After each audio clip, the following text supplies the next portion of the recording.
Okay, we're gonna put that off to the side, and then we're going to clean this up a little bit because we're gonna be preparing our meringue. And with that, we need 3 egg whites, and then we need 1/2 cup of sugar. But we don't add all those ingredients at once. And that's really important to remember that.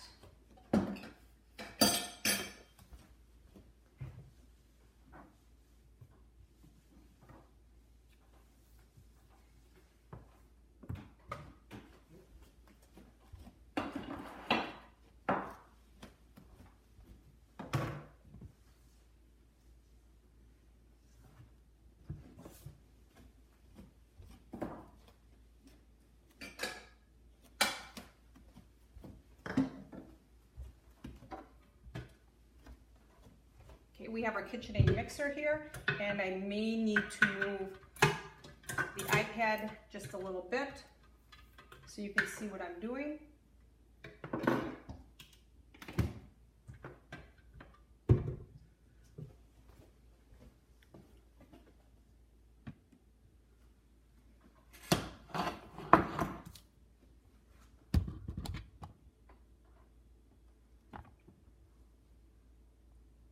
Okay, that should be good.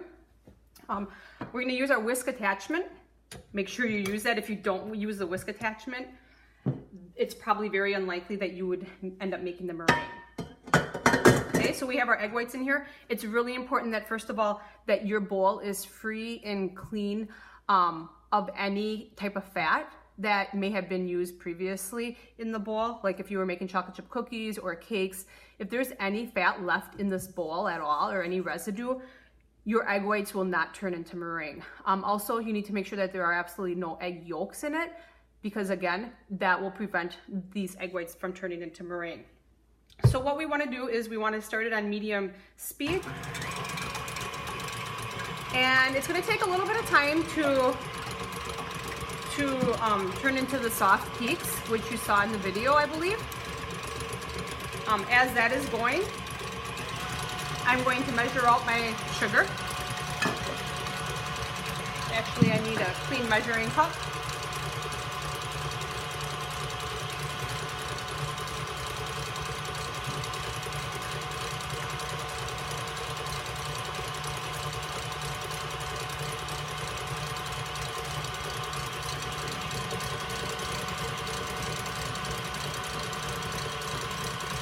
Just enough sugar I have at home.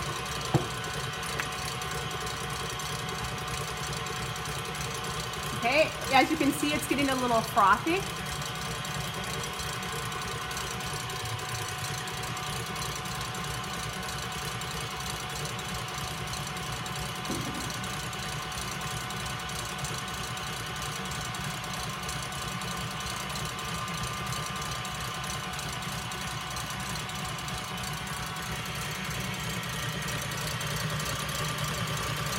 So you see it's frothy.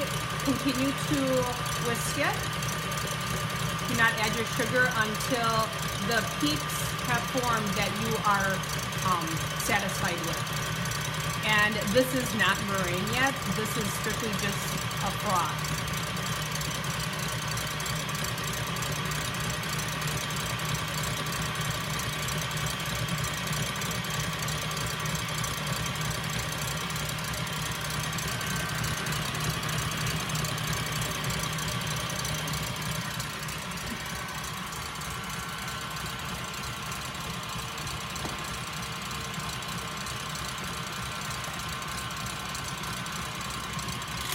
Okay, I'm going to just show you what this looks like right now. Again, it's just very frothy. There's a lot of air bubbles in it, so we know that it is not quite ready to add our sugar.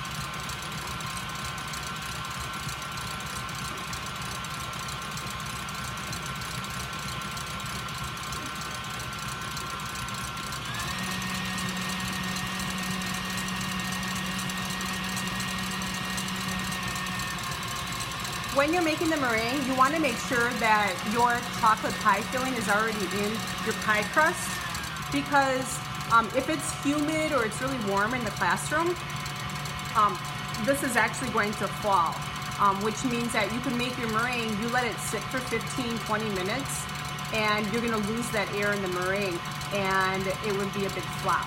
So it's important that you really don't make this until you're ready to add it to your pie on the top. Okay, so this is what we have here.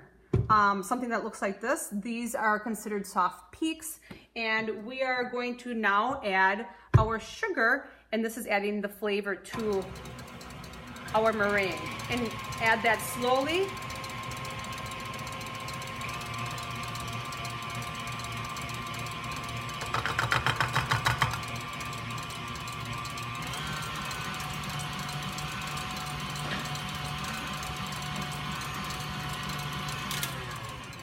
Okay, that is incorporated, but I just want to scrape the sides of the bowl.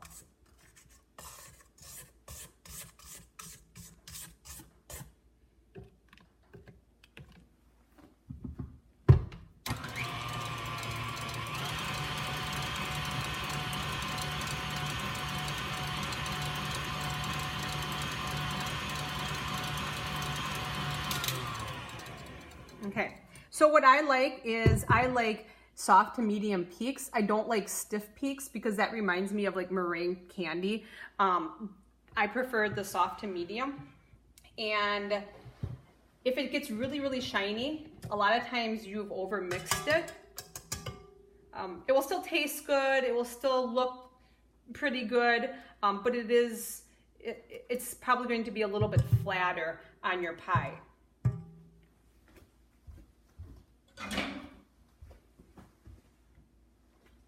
So now what we're going to do is we're going to add it to our chocolate pie. One thing you want to really be careful of is that you don't bring up that chocolate mixture into your meringue. So basically you're going to just add these large dollops of meringue. And I believe you're making several small or miniature pies. So you'll need to divide this up evenly among all of your miniature pies in your kitchen. And then what you're going to do is you're going to seal the edges.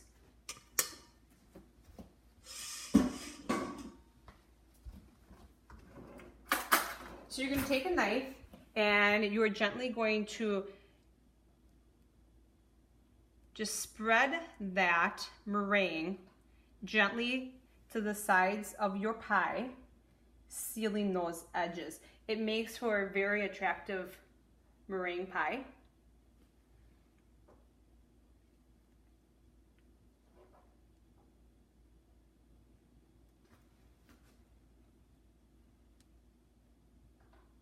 Okay, so by habit, a lot of you are going to think that, oh, I'm going to spread the meringue out so it's frosted nicely.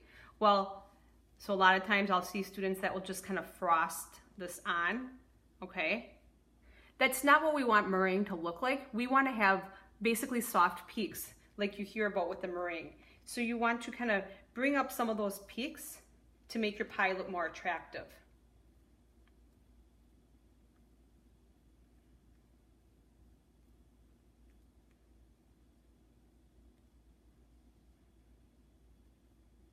And this is what you'll have is your chocolate meringue pie that looks something like that. And what you'll do then is you'll either put it in the oven at about 450 degrees. Some people like to use broil, but you have to be really careful with that. All you need to do is brown the tips of these little dollops on the top of your meringue. Once those are lightly browned, your chocolate meringue pie is ready to be cooled down to room temperature basically, and then you will be able to cut it nicely and it will be set so you can actually plate out individual pieces. So have fun making chocolate meringue pie and enjoy.